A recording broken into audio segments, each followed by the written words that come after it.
Hi everybody, in this video I'm going to show you a general overview of the Presto digital pressure and water bath canner. And it's strictly that, a canning electric appliance. So if you stick around towards the end of the video, I'm going to give you some tips and tricks and my thoughts about this. Alright, so here I'm showing you the general steps that this canner will go through during pressure canning. I found the manual a little confusing, so that's why I'm showing you in this screenshot. So let's get started. So we're going to insert the trivet, and you're going to see these markings here, and we're going to fill to the first one. That's the minimum requirement. That's 3 quarts of water.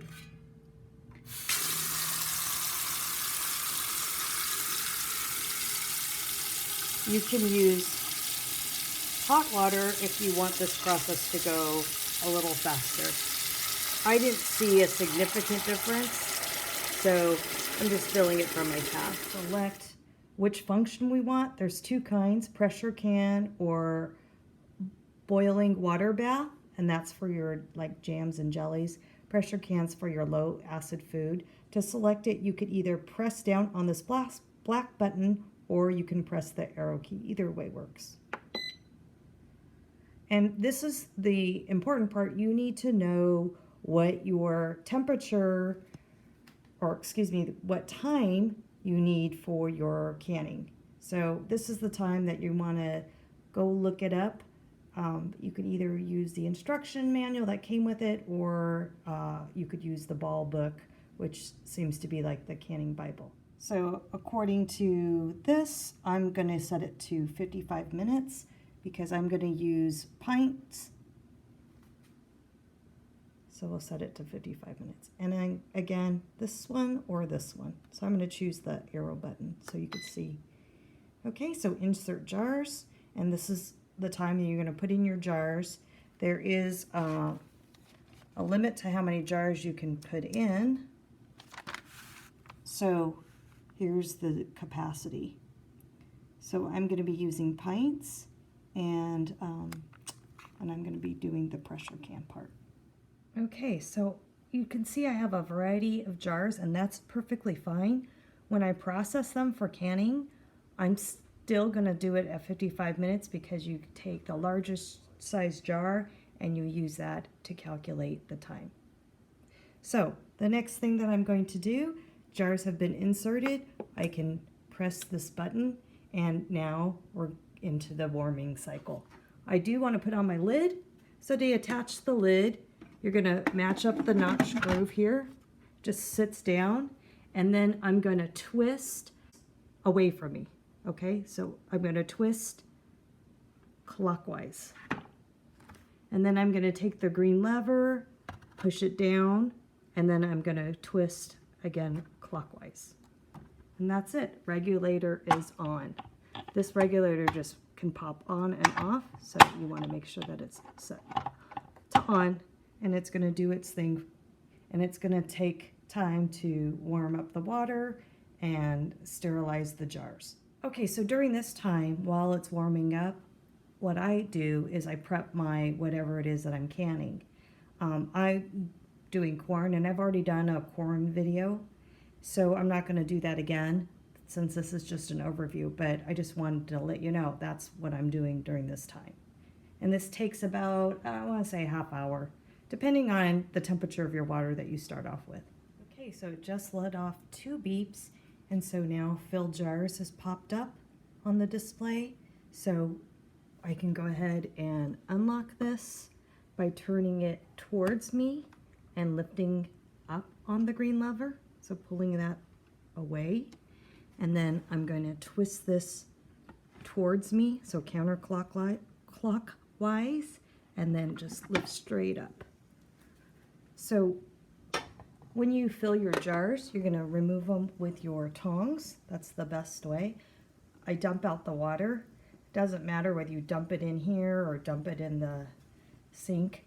And you just wanted to use 1 jar at a time. That's the key. So I'm going to go ahead and do that, and I'll be back. Okay, so the jars are filled now, and so the next thing that I'm going to do is I'm going to put the lid back on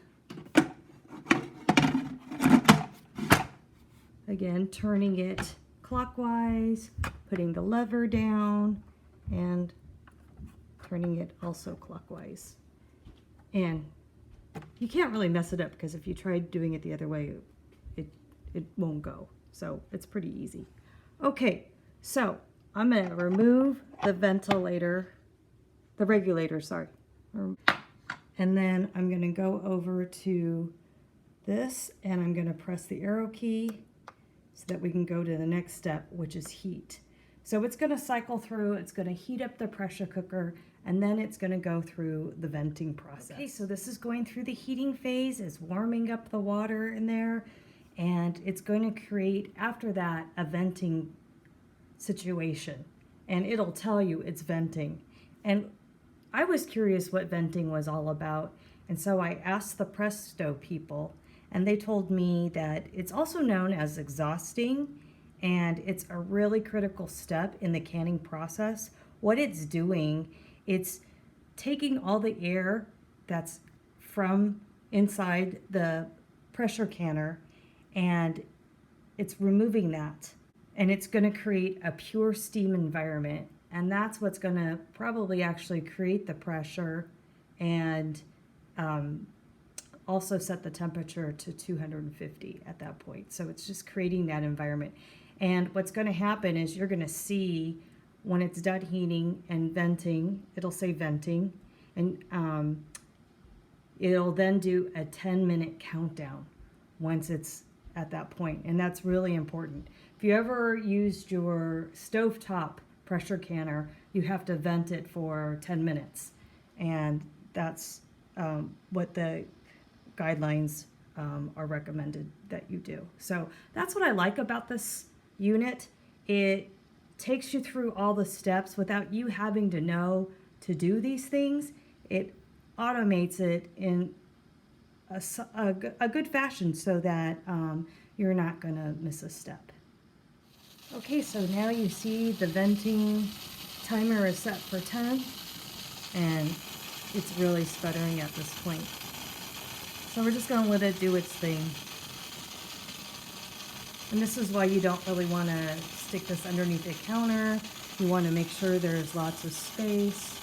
I'm sure this is doing really great for my orchids here, creating some humidity. Okay, at this point, it's telling us to put the regular back on. When you do that, since it's steaming, you want to make sure you use something to protect your hands because you can get a steam burn. So always wrap a towel around the regulator, and it's just going to pop on.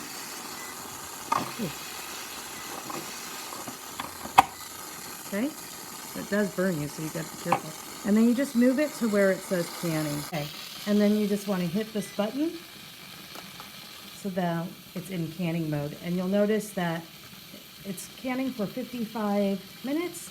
That is what we had plugged in, dialed in the very, very beginning. So that's really important. If at any time you mess up and you need to start over, you can hit this X button and that'll stop it. But then you have to go through the whole process all over again. And that's what my first canning experience was like. So this is why I'm creating this video, so that you have an idea what the process looks like and you don't repeat my error. All right, so we're now entering the cooling phase. This takes a while, like up to an hour. So again, you know, you don't have to stick around for this part, and then it'll just be done. And after that, we can just let our jars, lift them out of the canner and let them cool on the counter away from a draft. Okay, so now it says done, and that means I can turn this green lever. By the way, before, I don't know if I pointed this out, but this was up, so it would prevent you from opening it up sooner. So that's good. And I could just twist towards me and then lift up, and they are done. And then you just simply lift them out, put them on your countertop, and that's it. That concludes the canning using the Presto digital pressure canner. Oh, I like that. Confirmation. They're starting to ping. I was hoping it would do that. Okay, so now for tips and tricks. Number 1, read the manual. Do not rely on my video for all your information. Okay, educate yourself, read the manual. And process your first processing Monday through Friday between the hours of 8 and 4 Central Time, because that's when their customer service is open and they can answer your questions. Also, get yourself the Blue Ball canning book if you don't have that. That's good. And there's also a website for like the National Canning. That's another good resource.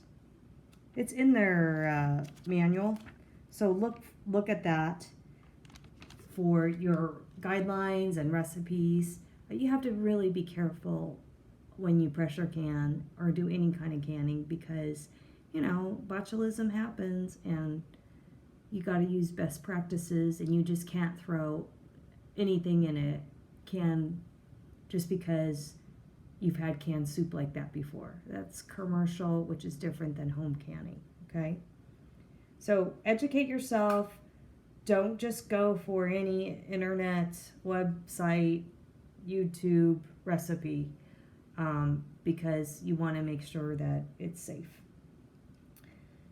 And also, make sure that your seal is properly seated in the canning lid. So let me go get that and I'll show you what I mean. So this is the seal right here. And so just run your finger and make sure that it's pressed in, because otherwise you could get an error message and that would be a big bummer, and it's going to extend your canning time. Also, you want to make sure that this is cleaned out and clear. It just pops off this little gasket. And when you clean your canner, you're going to remove this, remove the seal, and make sure that there's nothing stuck in there, okay? You see this white film? That's because I forgot to add in the vinegar. So you need at least 2 tablespoons of vinegar, otherwise that's going to happen. Is it the end of the world? No, not really. But it does create a film on your lids and your jars. So now I have to clean that up if I wanted to, so that it doesn't look milky. It's kind of like, see that? That's because I have hard water.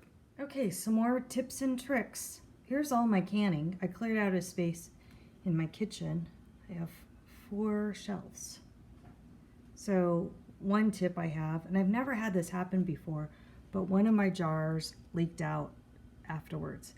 And so I did have this vinyl stuff, but I'm putting this plastic saran wrap down underneath because I didn't realize it had leaked out and I didn't clean it up right, and it warped my shelf. See? Bummer. So anyways, that's another little tip. You also, canning is a commitment. You want to carve out a lot of time.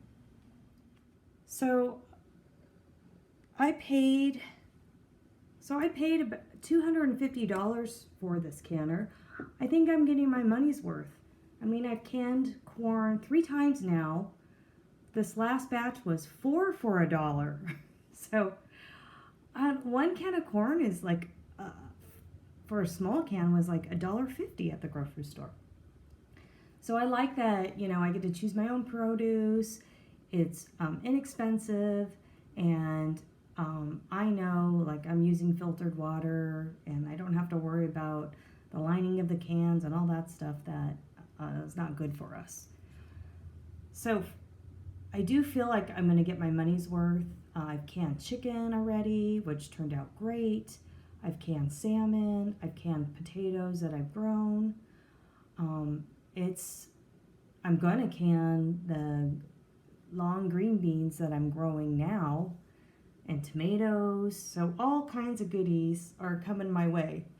And I feel like, now I don't have to worry about setting up the big canner. And this is a lot more easier.